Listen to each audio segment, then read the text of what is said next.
حورین کو یہ سب دیکھ کر شدید کوفت ہو رہی تھی۔ ایسے لگ رہا تھا جیسے اس کے ماں باپ نے غلط لوگوں میں رشتہ طے کر دیا ہے، لیکن اب کچھ نہیں ہو سکتا تھا۔ شادی کی تاریخ فکس ہو گئی تھی، مہمانوں کو دعوت نامے مل چکے تھے اور پھر نکاح کا دن بھی آ پہنچا۔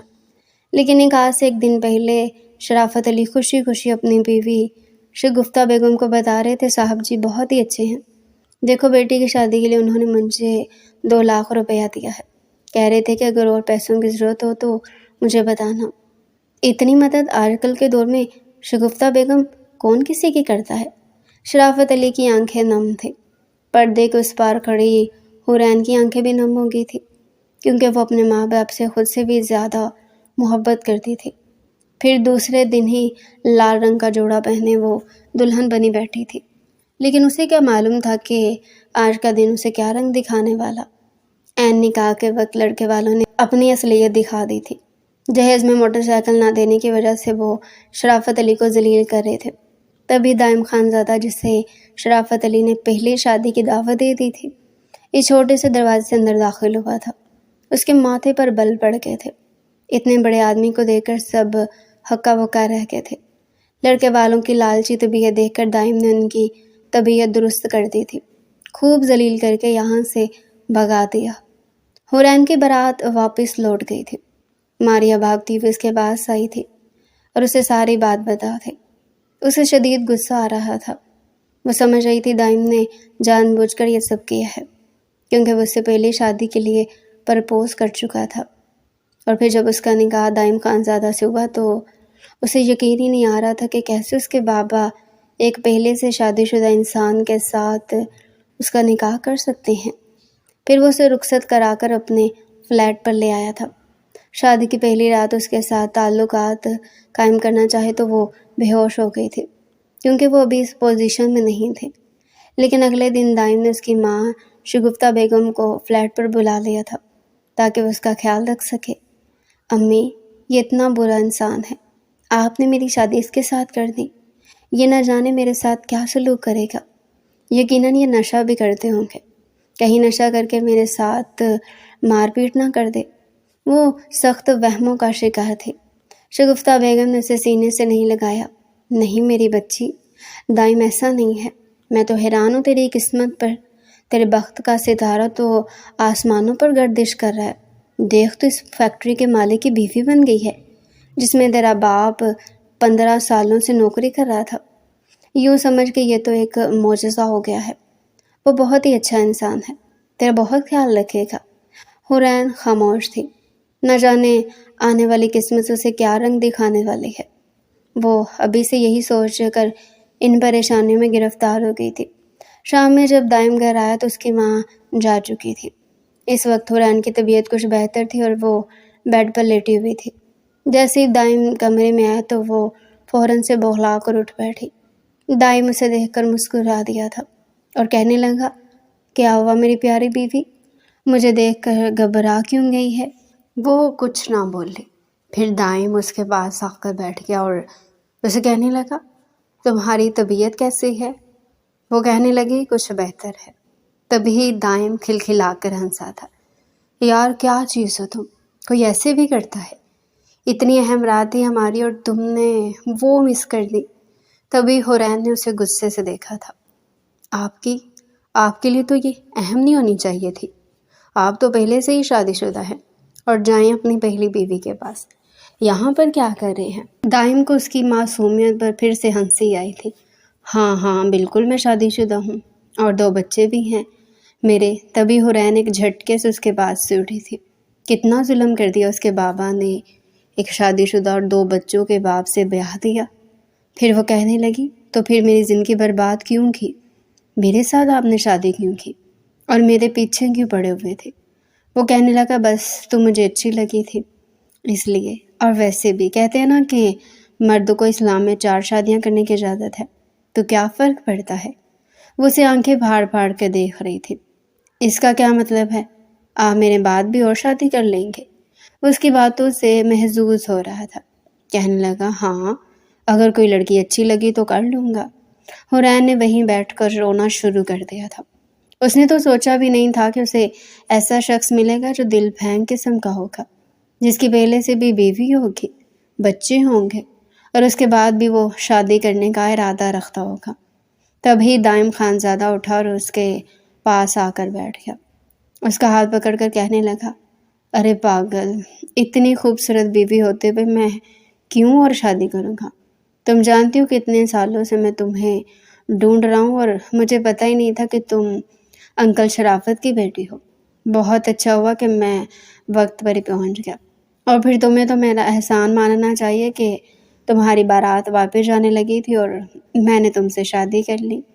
وہ جان بوجھ کر حورین کو تنگ کر رہا تھا۔ پھر وہ اسے کہنے لگا، چلو اٹھو، اب تمہاری طبیعت ٹھیک ہے، جاؤ کچھ کھانے کو لے کر آؤ، کچن میں سب کچھ موجود ہے، جو مرضی بنا لو۔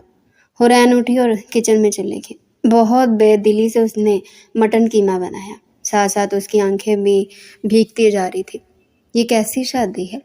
لڑکیوں کو تو اتنے ارمان ہوتے ہیں، یہاں تو ولیمہ بھی نہیں ہوا، کوئی استقبال کے لیے بھی نہیں تھا، اور انہیں دیکھو یہ مجھے یہاں فلیٹ پر لے کر آئے ہیں۔ اگر اتنا ہی پیار ہوتا تو گھر کیوں نہ لے کر جاتے؟ ظاہر سی بات ہے گھر میں ان کی پہلی بیوی جو موجود ہے، وہ کہاں مجھے وہاں جانے دیتی۔ یہ سوچتے ہوئے اس کی آنکھوں میں آنسو ساون کی طرح برسنے لگے۔ اس نے سوچا بھی نہیں تھا کہ اسے ایک بٹا ہوا شخص ملے گا، ایک ایسا شخص جو پہلے سے شادی شدہ تھا۔ جب وہ دونوں کھانا کھا کر فارغ ہوئے تو دائم اسے کہنے لگا، چلو تمہیں کہیں باہر لے جاتا ہوں، ویسے تم آج بہت زیادہ تھکا ہوا ہوں، فیکٹری میں آج میں نے ساری چینجنگ کرنی تھی، سارے حساب کتاب کرنے تھے، لیکن چلو تمہاری خاطر میں تمہیں باہر لے جاتا ہوں۔ وہ کہنے لگی، نہیں، اس تکلف کی کوئی ضرورت نہیں ہے۔ دائم کہنے لگا، نہیں، اب تم میری بیوی ہو۔ وہ نہ چاہتے ہوئے بھی دائم خانزادہ کے ساتھ چل پڑی۔ اچھی طرح سے جانتی تھی کہ اگر بات نہ مانی تو وہ زبردستی بھی کر سکتا ہے۔ اسے کل والی رات یاد آ گئی تھی۔ فیکٹری کا ماحول آج معمول سے کچھ مختلف تھا۔ معمول کے مطابق دائم خانزادہ کو آج ساری چینجنگ کرنی تھی، حساب کتاب کا جائزہ لینا تھا، مزدوروں کے معاملات دیکھنے تھے، لیکن آج دل کسی اور طرف لگا ہوا تھا۔ جیسے ہی شام کے 5 بجے اس نے سب فائلز کلوز کی اور فلیٹ کی طرف چل پڑا، اور اب وہ حورین کو باہر کہیں گھمانے لے کر جا رہا تھا تاکہ اس کا دل بہل جائے۔ گاڑی کی چابی گھماتے ہوئے دائم دروازے پر پہنچا۔ حورین کو دیکھا تو لمحہ بھر کے لیے رک گیا۔ سادگی میں لپٹی یہ لڑکی جیسے چاندنی میں نہائی ہو۔ شہر کے پوش علاقے میں داخل ہوتے ہی حورین کی نظریں بلند عمارتوں، روشنی اور بھیڑ بھاڑ میں کھو گئی۔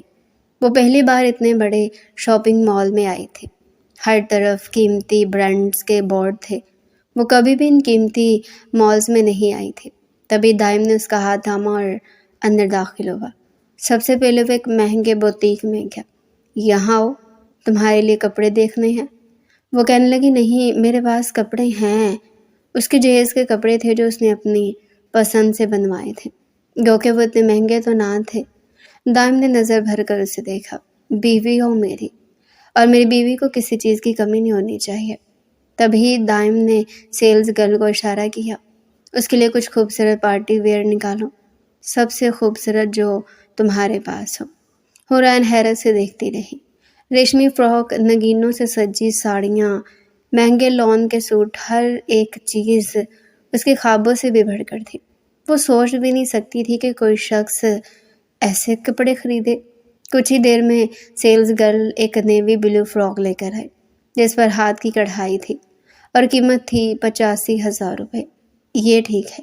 دائم نے اس سے پوچھا۔ وہ تو قیمت دیکھ کر حیران ہو گئی تھی۔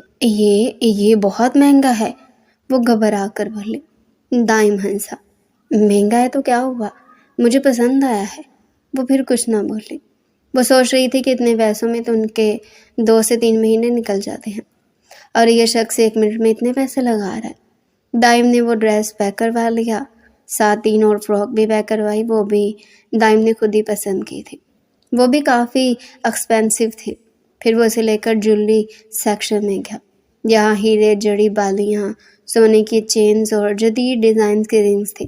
سیلز مین نے ایک نازک سی نیکلس نکالی جس پر چھوٹے چھوٹے سچے موتی لگے تھے اور اس کی قیمت 1,20,000 تھی۔ حورین کی آنکھیں پھٹی کی پھٹی رہ گئی۔ یہ تو بہت مہنگا ہے، وہ بامشکل بولی۔ میں اس کا کیا کروں گی؟ دائم کچھ نہ بولا۔ پھر اس نے ایک نیکلس، بالیاں، رنگ اور ایک بریسلٹ حورین کے لیے پیک کروایا تھا۔ پھر دائم اسے کہنے لگا، چلو کچھ کھاتے ہیں۔ وہ کہنے لگی، نہیں مجھے کچھ نہیں کھانا، لیکن دائم اسے ایک کیفے میں لے آیا۔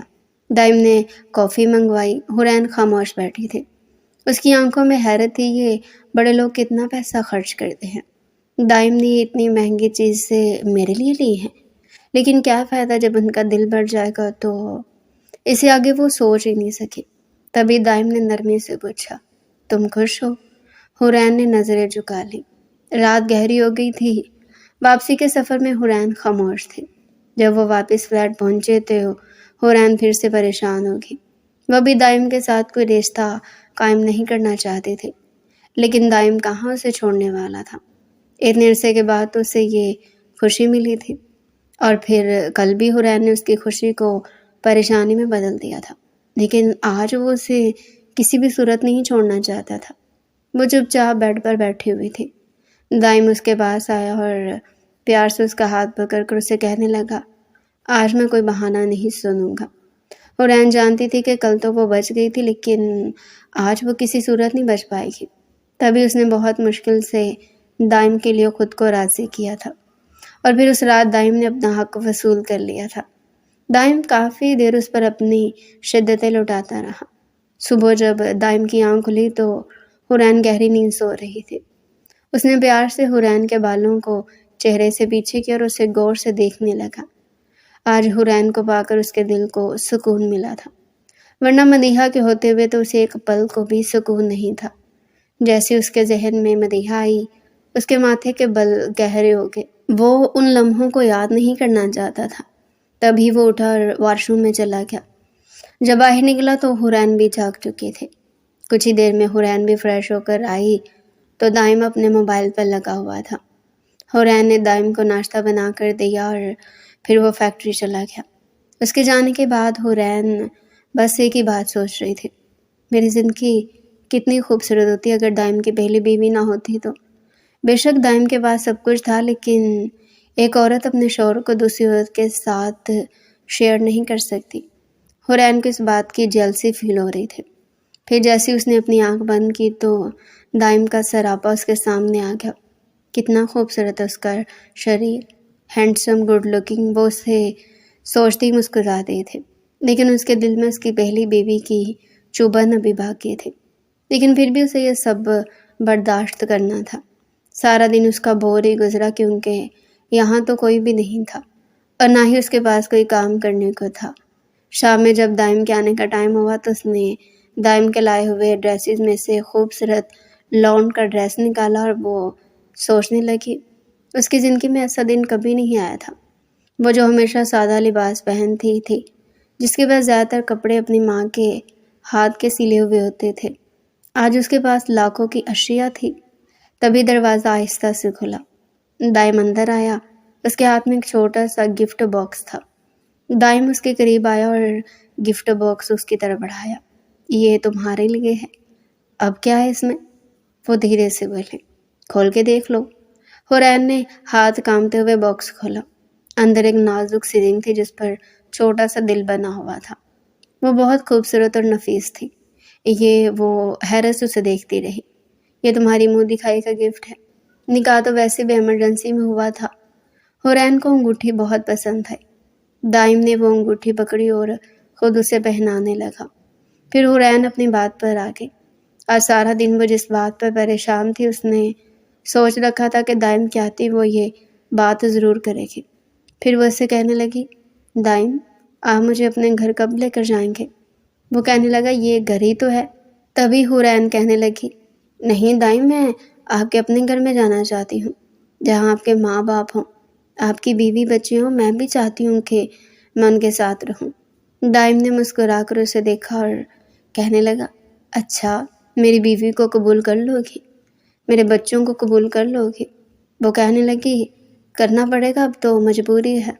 دائم کھلکھلا کر ہنسا تھا۔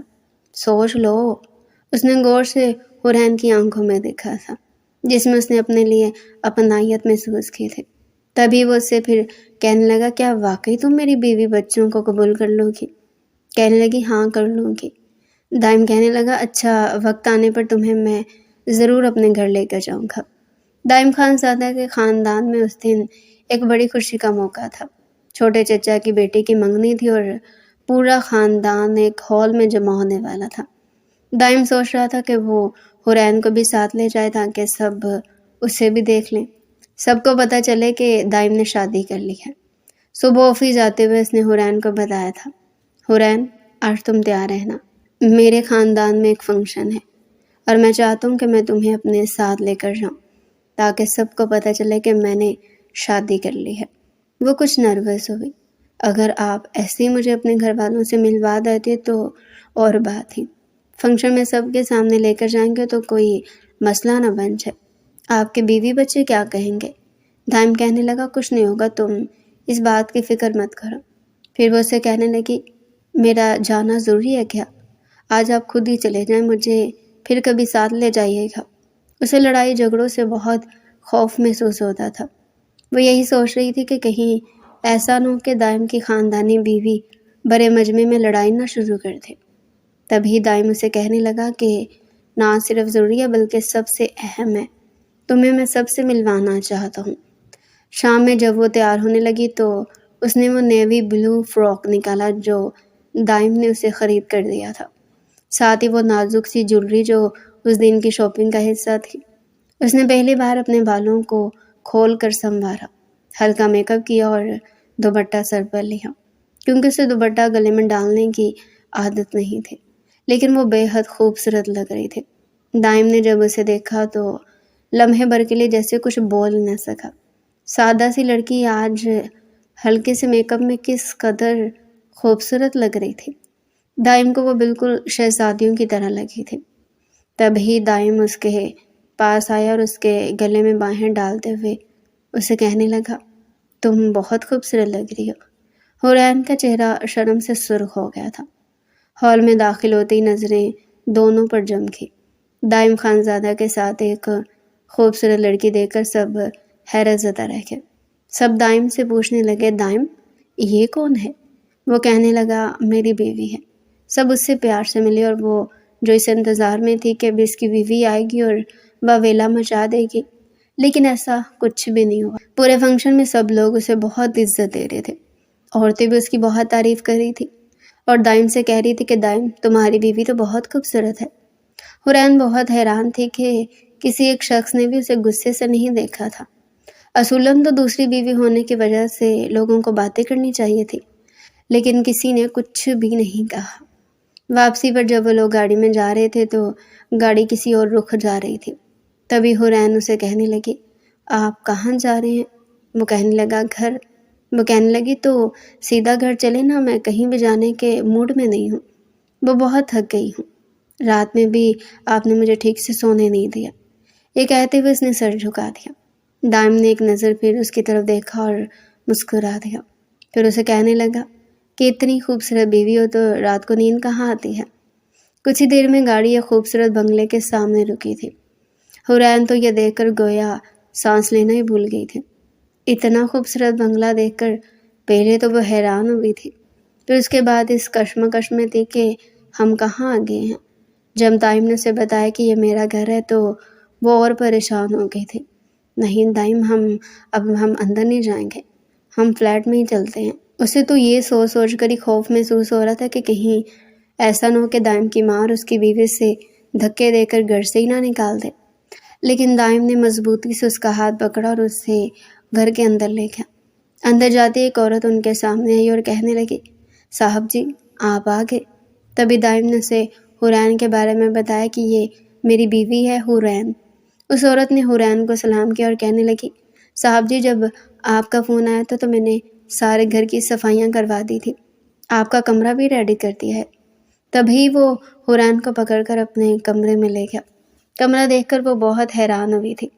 اتنا بڑا کمرہ اور اس میں رکھی گئی ہر چیز قیمتی تھی۔ سرخ گلابوں سے سجا ہوا وہ کمرہ تھا۔ وہ تو ابھی تک یہی سوچ رہی تھی کہ باقی سب لوگ کہاں ہیں۔ تبھی وہ دائم سے پوچھنے لگی، دائم باقی گھر والے کدھر ہیں؟ دائم نے حورین کو اپنی باہوں کے حصار میں لیا اور اسے کہنے لگا، میں ہی تو ہوں اس گھر میں، میرے علاوہ یہاں کوئی بھی نہیں رہتا تھا۔ وہ حیرت سے اسے دیکھ رہی تھی۔ تبھی دائم نے اسے بتایا کہ اس کے باپ کو فوت ہوئے کچھ عرصہ ہوا تھا اور پھر اس کی ماں بھی بہت بیمار رہنے لگی تو انہوں نے زبردستی اپنی بھتیجی کے ساتھ میری شادی کروا دی تھی، میرے ماموں کی بیٹی، کیونکہ مجھ سے 8 سال بڑی تھی اور وہ کسی اور کو بھی پسند کرتی تھی، لیکن میرے ماموں نے زبردستی اس کی میرے ساتھ شادی کروا دی تھی۔